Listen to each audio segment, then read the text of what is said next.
Hey guys, ಎಲ್ಲರಿಗೂ ನಮಸ್ಕಾರ. ಇವತ್ತಿನ ಒಂದು ವಿಡಿಯೋದಲ್ಲಿ ತುಂಬಾ ಜನ ಬಂದು ಬ್ರೋ KCT ವೆಬ್ಸೈಟೇ ವರ್ಕ್ ಆಗ್ತಿಲ್ಲ ಬ್ರೋ, KA ವೆಬ್ಸೈಟ್ ಅಲ್ಲಿ ಏನೋ ಪ್ರಾಬ್ಲಮ್ ಆಗಿದೆ, ಚಲಾನ್ ಡೌನ್ಲೋಡ್ ಮಾಡೋಕ್ಕಾಗ್ತಿಲ್ಲ, ಮತ್ತೆ ಕನ್ಫರ್ಮೇಷನ್ ಸ್ಲಿಪ್ನ ಡೌನ್ಲೋಡ್ ಮಾಡೋಕ್ಕಾಗ್ತಿಲ್ಲ, ಮತ್ತೆ ಪೇ ಮಾಡಕ್ಕೆ ಹೋದ್ರೆ ಎರರ್ ಬರ್ತಿದೆ, ಲಿಂಕ್ ಓಪನ್ ಆಗ್ತಿಲ್ಲ ಅಂತ ಹೇಳ್ಬಿಟ್ಟು ತುಂಬಾ ಜನ ಕೇಳ್ತಿದ್ರು.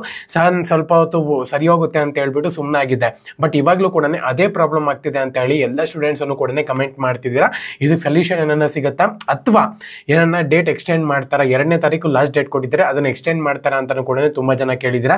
ಇವತ್ತಿನ ಒಂದು ವಿಡಿಯೋದಲ್ಲಿ ಕಂಪ್ಲೀಟ್ ಇನ್ಫಾರ್ಮೇಶನ್ ತಿಳಿಸ್ಕೊಡ್ತೀನಿ. ಇನ್ನ ಚಾನಲ್ಗೆ ಸಬ್ಸ್ಕ್ರೈಬ್ ಮಾಡ್ಕೊಂಡಿಲ್ಲ ಅಂದ್ರೆ ಸಬ್ಸ್ಕ್ರೈಬ್ ಮಾಡ್ಕೊಂಡು ಪಕ್ಕದಲ್ಲಿರೋ ಒಂದು ಬೆಲ್ ಐಕಾನ್ ಕ್ಲಿಕ್ ಮಾಡೋದು ಮರಿಬೇಡಿ. ಸೊ ಮೊದಲನೇದಾಗಿ ನೀವು ಒಂದ್ ವೇಳೆ KCT ವೆಬ್ಸೈಟ್ ನಲ್ಲಿ ಚಲಾನ್ ಡೌನ್ಲೋಡ್ ಮಾಡ್ಬೇಕಾದ್ರೆ, ಫೀಸ್ ಪೇಮೆಂಟ್ ಮಾಡ್ಬೇಕಾದ್ರೆ ಎರರ್ ಬರ್ತಿತ್ತು ಅಂತ ಹೇಳಿದ್ರೆ ಯಾವುದೇ ಕಾರಣಕ್ಕೂ ಮಾಡಕ್ ಹೋಗ್ಬೇಡಿ. ಏನಕ್ಕಪ್ಪ ಅಂದ್ರೆ 1 lakh ಮೇಲೆ ನಿಮ್ಮ ಒಂದು ಫೀಸ್ ಇತ್ತು ಅಂದ್ರೆ ಯಾವುದೇ ಕಾರಣಕ್ಕೂ ಆನ್ಲೈನ್ ಮಾಡಕ್ ಹೋಗ್ಬೇಡಿ. ಬ್ಯಾಂಕಿಗೆ ಹೋಗ್ಬಿಟ್ಟು ನೀವು ಇಲ್ಲಿ 10 ರೂಪಾಯಿ, ಕೆಲವೊಬ್ಬರಿಗೆ 10 ರೂಪಾಯಿ ಕೇಳ್ತಿದೆ, ಅದನ್ನ ಬೇಕಾದ್ರೆ ಮಾಡ್ಕೊಳ್ಳಿ.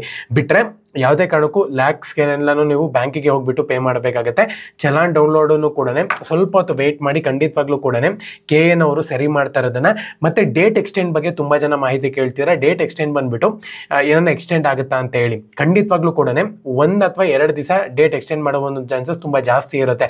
ಏನಕ್ಕಪ್ಪ ಅಂದ್ರೆ September 15th ಒಳಗಡೆ ಸೆಕೆಂಡ್ ಎಕ್ಸ್ಟೆಂಡೆಡ್ ರೌಂಡ್ ಅನ್ನು ಕೂಡ ಕಂಪ್ಲೀಟ್ ಮಾಡೋ ಒಂದು ಚಾನ್ಸಸ್ ತುಂಬಾ ಜಾಸ್ತಿ ಇರುತ್ತೆ. ಅವಾಗಲೇ September 15th ಬಂದ್ಬಿಟ್ಟು ಕಾಲೇಜ್ ಸ್ಟಾರ್ಟ್ ಆಗುತ್ತೆ ಅಂತ ಹೇಳ್ಬಿಟ್ಟು ಮಾಹಿತಿ ಕೊಟ್ಬಿಟ್ಟಿದ್ದಾರೆ. ಸೊ ಹಂಗಾಗಿ ನಿಮ್ಮ ಒಂದು ಕಾಲೇಜಸ್ ಎಲ್ಲಾನು ಕೂಡ ಆ ಒಂದು ಟೈಮ್ ನಲ್ಲಿ ಸ್ಟಾರ್ಟ್ ಆಗೋದ್ರಿಂದ ಬೇಗನೆ ಮುಗಿಸ್ಬೇಕಾಗತ್ತೆ ಅವರು ಎಲ್ಲಾನು ಕೂಡ. ಸೊ ಹಂಗಾಗಿನೇ 1 day ಅಥವಾ 2 day ಬಂದ್ಬಿಟ್ಟು ನಿಮ್ಗೆ ಇಲ್ಲಿ ಗ್ಯಾಪ್ ಕೊಡ್ತಾರೆ. ಏನಪ್ಪಾ ಅಂದ್ರೆ ಇವೆಲ್ಲ ಪ್ರೊಸೀಜರ್ ಕಂಪ್ಲೀಟ್ ಮಾಡಕ್ಕೆ. ಯಾಕಂದ್ರೆ ಇವತ್ತೇನ ಒಂದು ವೇಳೆ ಬ್ಯಾಂಕ್ ತೆಗ್ದಿತ್ತು ಅಂದ್ರೆ ತುಂಬಾ ಸ್ಟೂಡೆಂಟ್ಸ್ ಗಳು ಬಂದ್ಬಿಟ್ಟು ಪೇ ಮಾಡ್ತಿದ್ರು. ಬಟ್ ಇವತ್ತು ಪೇ ಮಾಡಕ್ಕಾಗಲ್ಲ, ಆನ್ಲೈನ್ ಪೇಮೆಂಟ್ ಮಾಡ್ಬೇಕಾಗುತ್ತೆ. ಬಟ್ ಆನ್ಲೈನ್ ಪೇಮೆಂಟ್ ಮಾಡಿದ್ರೆ ಸರ್ವರ್ ಇಶ್ಯೂ ಬರ್ತಿದೆ. ಸೊ ಹಂಗಾಗಿ ಯಾವುದೇ ಕಾರಣಕ್ಕೂ ಒಂದೇ ಟೈಮ್ ಎಲ್ಲರೂ ಕೂಡ ಪೇ ಮಾಡಕ್ ಹೋಗ್ಬೇಡಿ. ಏನಕ್ಕಪ್ಪ ಅಂದ್ರೆ ನೀವು ಒಂದು ವೇಳೆ ಪೇ ಮಾಡೋದ್ ನಿಲ್ಸಿದೀರಾ ಅಂದ್ರೆ ಸರ್ವರ್ ನಾರ್ಮಲ್ ಆಗುತ್ತೆ, ಅವಾಗ ನೀವು ಹೋಗ್ಬಿಟ್ಟು ಪೇ ಮಾಡ್ಕೋಬಹುದು. ಸೊ ಎಲ್ಲ ಅಟ್ ಎ ಟೈಮ್ ಪೇ ಮಾಡಿದೀರಾ ಅಂದ್ರೆ ಟ್ರಾಫಿಕ್ ಜಾಮ್ ಆಗುತ್ತೆ ನೋಡಿ ರೋಡ್ಗಳಲ್ಲಿ, ಆ ತರ ವೆಬ್ಸೈಟ್ ಅಲ್ಲಿ ಟ್ರಾಫಿಕ್ ಜಾಮ್ ಆಗ್ಬಿಡುತ್ತೆ.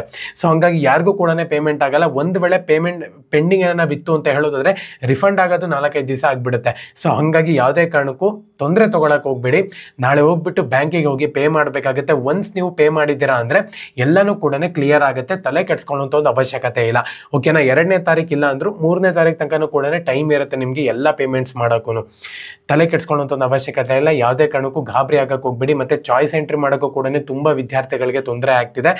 ಸೊ ಅದಕ್ಕೋಸ್ಕರನೇ ಇವಾಗ ಚಾಯ್ಸ್ ಎಂಟ್ರಿ ಬಗ್ಗೆ ತುಂಬಾ ಜನ ಎಕ್ಸ್ಪ್ಲೈನ್ ಮಾಡಿ ಅಂತ ಕೇಳಿದ್ರು. 2 ವಿಡಿಯೋದಲ್ಲಿ ಕ್ಲೀನ್ ಆಗಿ ಎಕ್ಸ್ಪ್ಲೈನ್ ಮಾಡಿದ್ದೀನಿ. ಒಂದ್ಸತಿ ಆ ಒಂದು ವಿಡಿಯೋನ ಚೆಕ್ ಮಾಡ್ಕೊಳ್ಳಿ. ನೀವು ಚೆಕ್ ಮಾಡ್ಕೊಂಡ್ರೆ ನಿಮಗೆ ಗೊತ್ತಾಗುತ್ತೆ ಯಾವ ರೀತಿ ನಾವು ಚಾಯ್ಸ್ ಎಂಟ್ರಿ ಮಾಡಬೇಕು ಅಂತ ಹೇಳ್ಬಿಟ್ಟು. ಓಕೆನಾ? ಸೊ ಇನ್ನೇನ ಡೌಟ್ ಇತ್ತು ಅಂತ ಹೇಳಿದ್ರೆ ಕಮೆಂಟ್ ಸೆಕ್ಷನ್ ಕಮೆಂಟ್ ಮಾಡಿ. ಪ್ರೀವಿಯಸ್ ವಿಡಿಯೋದಲ್ಲಂತೂ ತುಂಬಾ ಜನ ಕಮೆಂಟ್ ಮಾಡಿದ್ದಾರೆ, ಬ್ರೋ ಈ ತರ ಇಶ್ಯೂ ಆಗ್ತಿದೆ ಅಂತ ಹೇಳ್ಬಿಟ್ಟು. ಅದಕ್ಕೋಸ್ಕರನೇ ಅದ್ರ ಬೇಸಿಸ್ ಮೇಲೆ ವಿಡಿಯೋ ಮಾಡಿದ್ದೀನಿ. ಓಕೆನಾ? ಎಲ್ಲರಿಗೂ ಕೂಡ all the best. Jai Hind, Vande Mataram.